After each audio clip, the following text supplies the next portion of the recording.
วันนี้เป็นวันที่ผมรอคอยมากๆเลยนะครับเป็นวันที่ผมจะได้ล้างแค้นพี่ชายของผมเองนะครับใช้ได้นะแต่ว่าก็ยังไม่เท่าผมอยู่ดีเดี๋ยวน้องมิกจะซิ่งเร็วที่สุดในชีวิต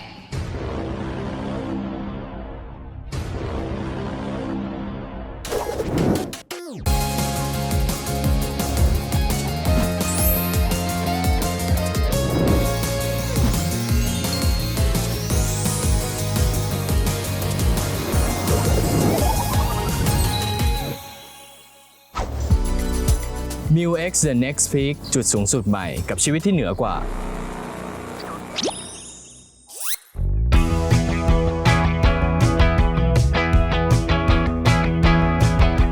สวัสดีครับสวัสดีทุกคนนะครับผมตอนนี้นะครับเราก็เข้าสู่ EP 2 ซึ่ง EP 1 เนี่ยผมเลือกไปแล้วว่าเราทำกิจกรรมอะไรนั่นก็คือตีกอล์ฟนั่นเอง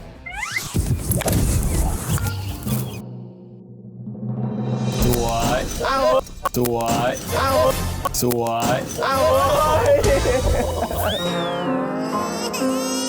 ทีนี้แหละตาน้องมิกบ้างแล้วที่จะต้องเลือกว่ากิจกรรมวันนี้จะเป็นอะไรครับก่อนอื่นเลยเนี่ยต้องบอกก่อนเลยว่าวันนี้เป็นวันที่ผมรอคอยมากๆเลยนะครับเป็นวันที่ผมจะได้ล้างแค้นพี่ชายของผมเองนะครับใช่เพราะว่าครั้งที่แล้วตีกอล์ฟเนี่ยผมชนะไปนะซึ่งวันนี้นะครับผมก็จะถึงเวลาของผมแล้วในการเอาคืนนะครับซึ่งอะไรกิจกรรมวันนี้คืออะไรสรุปเนี่ยซึ่งเมื่อไหร่ซึ่งแล้วกิจกรรมคือกิจกรรมวันนี้ก็คือเรือจูจีนั่นเองนะครับเป็นกิจกรรมใหม่เรืออะไรนะเรือจูจีครับเรือจูจีรู้จักได้ยินเรือจูจีมาก่อนไหมไม่เคยมิกก็ไม่เคยครับนั่นคือทำให้วันนี้เนี่ยมันจะเกิดความสูสีมากขึ้นครับเพราะว่าทุกคนเริ่มจากศูนย์นั่นเองเพราะทุกคนไม่รู้จักเหมือนกันทุกคนไม่รู้จักเหมือนกันจะได้แฟร์ไม่มีใครเป็นอย่างก๊อฟเนี่ยคือผมตีเป็นอยู่แล้วตีมาก่อนประมาณ7 ปีใช่ไหมผมก็มากับรถคันนี้เนี่ย Mu X บอกเลยว่าภายในนี้กว้างมากสามารถขนอุปกรณ์มาทำกิจกรรมได้ทั้งวันเลยจริงๆเนี่ยผมต้องบอกเลยผมมีปัญหามากเพราะว่าผมมีรถค่อนข้างหลายคันโดยการที่แบบว่ากิจกรรมที่ผมชอบเนี่ยคือชอบไปตีกอล์ฟซึ่งมันจะมีปัญหาตรงที่รถบางคันก็จะใส่ของไม่พอแต่ว่าพอใช้ Mu X เนี่ยต้องบอกเลยว่าหมดปัญหาเพราะใส่ได้หมดเลยไม่ว่าเราจะไปทำกิจกรรมอะไรหรือว่าเราจะไปตีกอล์ฟเราจะไปเล่นเวกบอร์ดเงี้ยเวกบอร์ดนี่คือต้องการสเปซใหญ่มากเพราะว่าต้องเก็บบอร์ดใช่เรียกว่า Mu X นี่คือตอบโจทย์ตาเทียเป็นไงบ้างอีกสักพักจะถึงแล้วเราเปิดเพลงฟังกันหน่อยไหมเปิดหน่อยเอาเพลงอะไรดีล่ะเพลงที่แบบนักร้องเขาชื่อดังแล้วก็แบบร้องเพลงเพราะๆใช่เพราะเหรอคือต้นด้วยแบบวอแหวนอะไรอย่างเงี้ยวอแหวนเหรอไม่รู้จักนะวินวินนักร้อง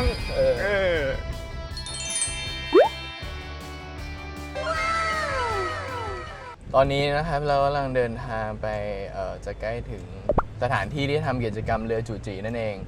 นะครับแต่ว่าผมก็มองไม่ค่อยเห็นทางเพราะผมค่อนข้างบังใกล้ถึงแล้วทุกคนและอีกอย่างหนึ่งเนี่ยคือต้องบอกว่าต่อให้ถนนที่เราขับมาเนี่ยมันจะขรุขระมากขนาดไหนต้องบอกว่า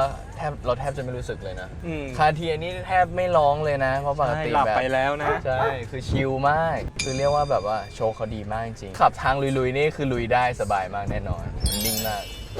แล้วเรือจูจีเนี่ยคือเห็นในออนไลน์ใช่ไหมใน IG อะไรอย่างนี้ใช่ปะเขาเล่นใช่มันเป็นยังไงเนี่ยอธิบายซิว่ามันแบบต่างจากเรืออย่างอื่นหรือเจ็ตสกีหรือเรือสปีดโบ๊ทยังไงบ้างมีความคล้ายเจ็ตสกีดีกว่าแต่ว่านั่งได้2 คนเจ็ตสกีมันก็นั่งได้2 คนอยู่แล้วนะเป็น2 คนแบบซ้ายขวา2 คนแบบซ้ายขวามันเลยชื่อว่าเรือจูจีไงจะได้จูจีกันได้ซึ่งวันนี้เราจะจูจีขี่มีโนตซึ่งปกติมิกก็เคยขี่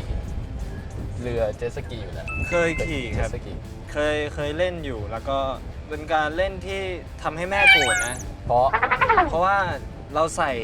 แว่นตากันแดดลงไปเล่นด้วยซึ่งอันนั้นแอบยืมแม่มา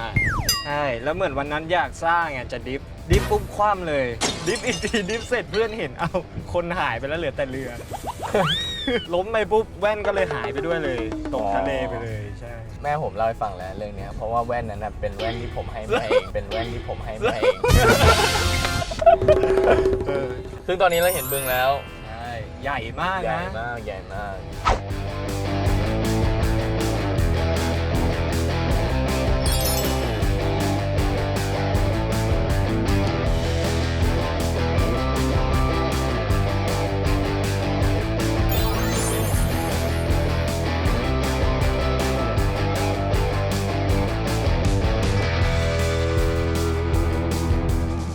สวัสดีครับต้อนรับน้องวินแล้วก็น้องมิกแล้วก็คาเทียนะจ๊ะเป็นไงบ้างขับรถมามิก บอกเลยว่าฮิวมินขับรถนิ่มมากปลอดภัยมากเลยครับ ใช่แล้วครับไม่ต้องห่วงเลยนะครับเพราะว่าคันนี้เนี่ยฉลาดมากๆนะเป็น 4 wheel และมีระบบ rough terrain mode ด้วยนะครับใช้ได้ทั้งหมดขับเคลื่อน2ล้อและ4ล้อเลยนะช่วยให้ผ่านอุปสรรคได้ดีขึ้นถนนเป็นหลุมเป็นบ่อขนาดนี้เนี่ยก็สบายมากครับ รถติดก็ไม่เป็นไรครับ เพราะเรามากับ Miu X The Next Peak ครับ รุ่น RS คันนี้บอกเลยว่าให้มิกนั่งทั้งวันเนี่ยมิกก็นั่งได้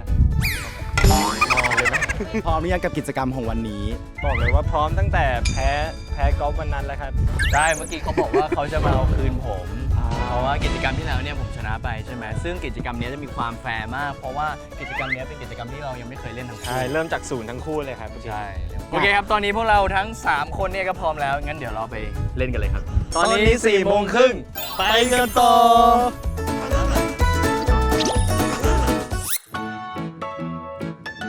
โอเคก็นี่เรามาถึงแล้วครับ ซึ่งเรือจูจีอยู่นี่นั่นเอง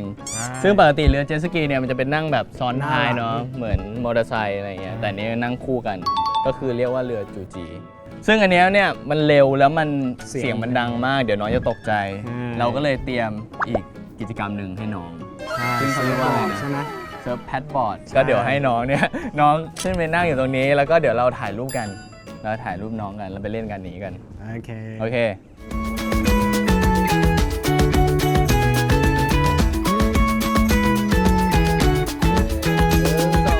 คาเดีย1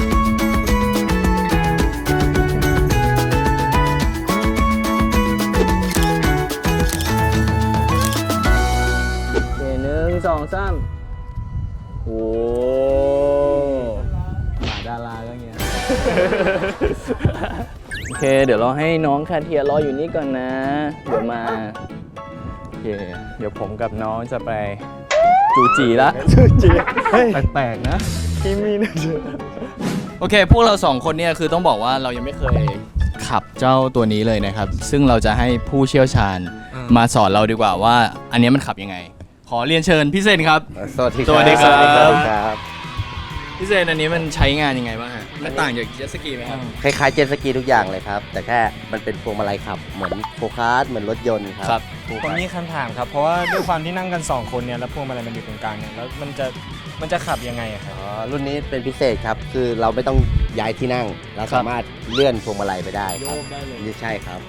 อ๋อโยกพวงมาลัยได้ด้วย ใช่ครับ อ่า ว่า โอเค ใครนั่งฝั่งซ้ายอยากขับก็เปลี่ยนมาให้คนขวาอะไรอย่างเงี้ยครับผมเราสามารถเลื่อนมาฝั่งนี้ได้เลยครับ คือถ้ามาคนเดียวก็เล่นได้เหมือนกันให้พวงมาลัยอยู่ตรงกลาง ใช่ครับผม โอเคงั้นเดี๋ยวฝากพี่เล่นแล้วเก็บฟุตให้ผมด้วย ได้ครับ อ๋อไม่ใช่เราสิอ๋อโอเค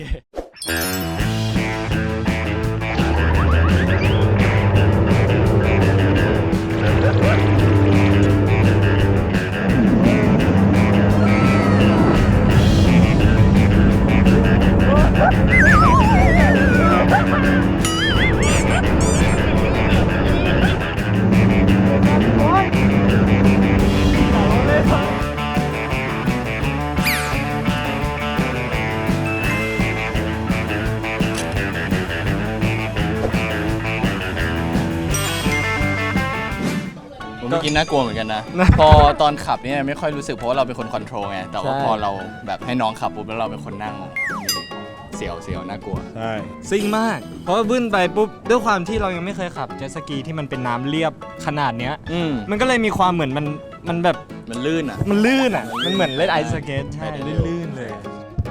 ลองขับเดียวดูบ้าง อืม ได้ไหมขับก่อน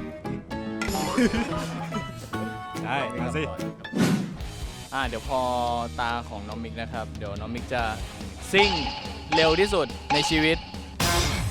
ให้ทุกคนได้ดู แต่ปกติเขาขับเป็นอยู่แล้วป่ะพวกเจ็ตสกีอะไรอย่างเงี้ย ขับเป็นน้องขับเป็นอยู่แล้วปกติน้องก็คือขับเหมือนกันเวลาเราไปเที่ยวแบบ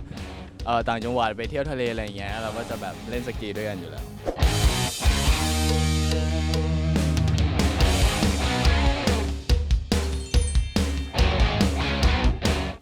แล้วเพราะมันไม่เร็วมากเนอะคือดูไกลๆเนี่ยเหมือนไม่เร็วมากแต่ว่าพอเป็นคนนั่งเนี่ยเร็วมีความน่ากลัวอยู่แต่ผมว่ามีความง่ายกว่าเล่นในทะเลนะเพราะทะเลมันจะมีคลื่นมากแล้วก็แบบมันควบคุมได้ยากกว่า แล้วก็มันอัดสปีดได้แบบช้ากว่าตรงนี้เพราะว่าตรงนี้มันจะเรียบเลยเหมือนแบบ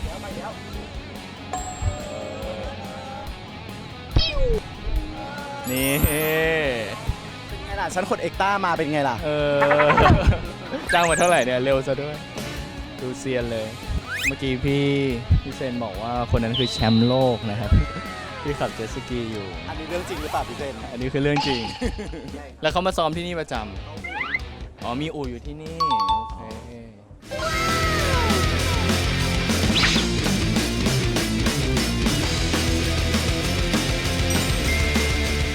มาแล้วแชมป์ GMM เป็นยังไงบ้างถามความรู้สึกหน่อยเมื่อกี้ไปซิ่งมาคนเดียว ซึ่งไปคนเดียวก็สนุกกว่านะ น่ากลัวน้อยกว่า น่ากลัวน้อยกว่าด้วยความที่เราไม่ต้องแบกรับชีวิตใครอีกคนหนึ่งนั่งข้างๆใช่ไหมเหมือนเรา ใส่สุดให้เต็มที่ แต่เมื่อกี้ ใช่ สุดไหม สุดนะ เหยียบสุดเลยใช่ไหม ใช่ อะไรวะเนี่ย โอเค งั้นเดี๋ยวตาผม เดี๋ยวผมไปขับคนเดียวบ้างนะครับ จะดูว่าจะเป็นแชมป์โลกไหม เอาให้พีคไปเลย มันดีอยู่แล้วเพราะว่าเราขับ New X เป็น X Speed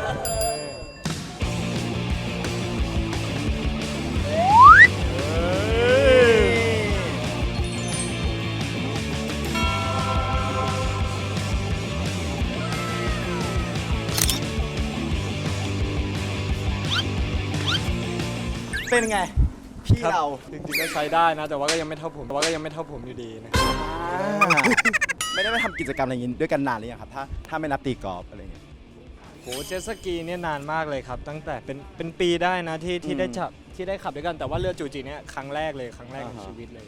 ใช่ ปกติกิจกรรมประจำบ้านนอกจากตีกอล์ฟแล้วทำอะไรกันครับ ตีกอล์ฟแล้วก็มีดูหนังครับ ดูหนังจะเป็นแล้วก็เดินเล่นช้อปปิ้งอะไรเงี้ยหาร้านกินข้าวกัน อย่างหนังเรื่องล่าสุดที่ไปดูมาคือ เดดพูล เฮ้ยใหม่นะ ใช่ชอบมากเอ้ยเดี๋ยวนะเอาใหม่พี่ผมไม่ได้ดูเดดพูลผมแต่ว่าผมว่าไปดูล่าสุดเดดพูลแต่ว่าที่ไปดูกับพี่ล่าสุดคือทวิสเตอร์ครับที่มันเป็นเกี่ยวกับพายุ ใช่ เป็นไง หรือว่ามันต้องมีที่บ้านแล้วสักอันปะสักลำปะเอาดีๆ แล้วไปเล่นที่ไหนครับ มาเล่นที่นี่มาเล่นที่นี่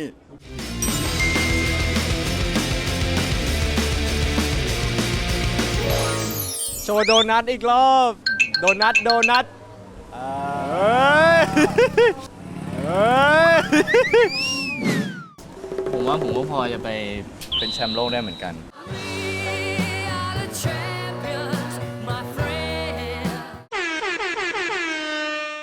โลกไหน ยังจะถามอีก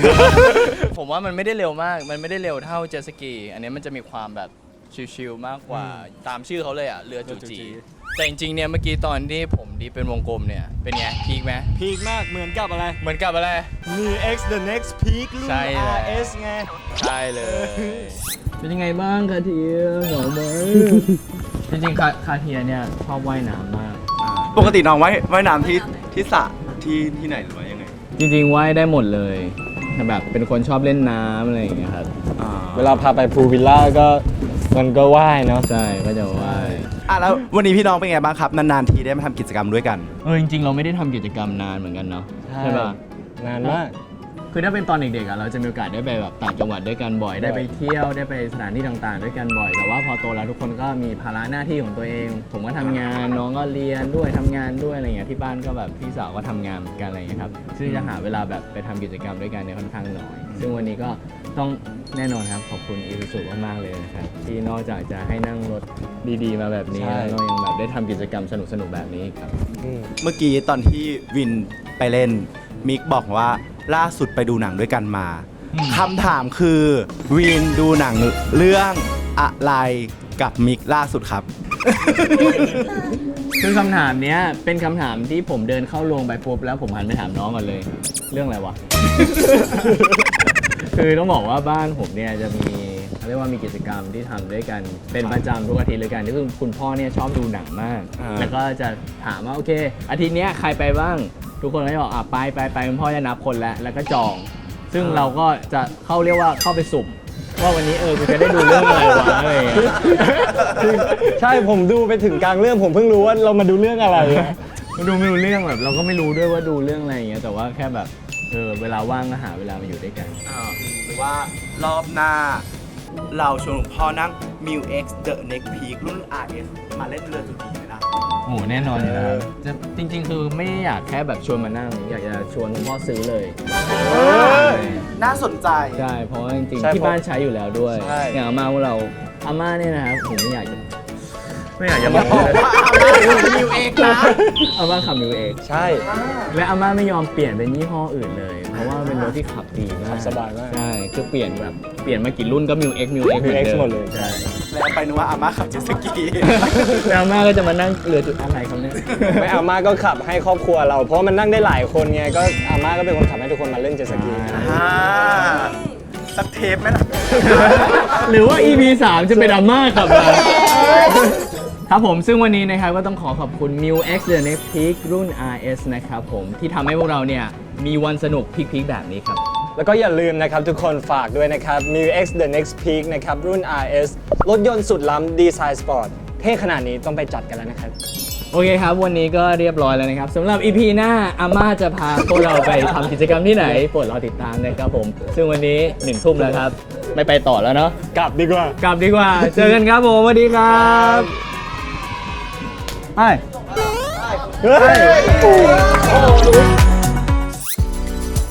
Miu X The Next Peak จุดสูงสุดใหม่กับชีวิตที่เหนือกว่า